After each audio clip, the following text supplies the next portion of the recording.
Toutes les billes de bois possèdent des nœuds. Ils proviennent des branches. Les nœuds se retrouvent dans toutes les pièces. Ils sont de qualités différentes, de formes différentes et localisés à différents endroits, soit des pièces de qualité avec des nœuds sains ou non sains. Des nœuds de formes différentes, ronds, ovales, plats, ou encore situés à différents endroits sur la rive, dans la portion centrale ou sur la face large. Pour la classification du bois d'œuvre de qualité structurale, les nœuds dans la section transversale affectent fortement la résistance d'une pièce de bois. Lorsqu'on classe une pièce de bois pour la résistance, on doit tenir compte des principaux points suivants. La localisation du nœud, qui peut se retrouver sur les rives ou sur les faces.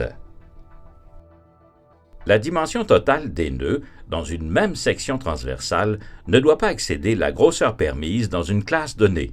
L'espacement des nœuds dans chaque 6 pouces de longueur de la pièce ne doit pas excéder 2 fois les dimensions du plus gros nœud permis pour une classe donnée. La dimension du nœud se mesure parallèlement aux rives et leur diamètre se détermine perpendiculairement aux rives. En réalité, dans les bois classés pour la résistance, les nœuds, de même que les trous, sont évalués sur toutes les faces où ils apparaissent.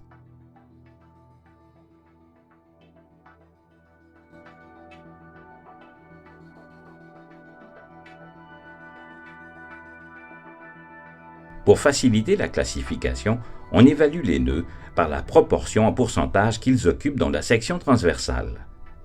Les nœuds de rive sont appelés ainsi parce qu'ils touchent l'une des 2 rives. Ils sont évalués en fonction de leur déplacement et de la surface équivalente pour une classe donnée.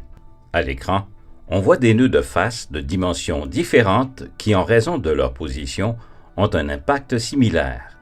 Donc, pour ces pièces de 2 par 4 de catégorie numéro 2, si le nœud est centré géométriquement dans la pièce, il peut avoir une dimension maximale de 2 pouces de diamètre. Par contre, si le nœud se déplace vers une des rives, la dimension maximale du nœud variera en fonction du déplacement jusqu'à atteindre un maximum d'1 pouce et quart lorsqu'il est complètement sur la rive.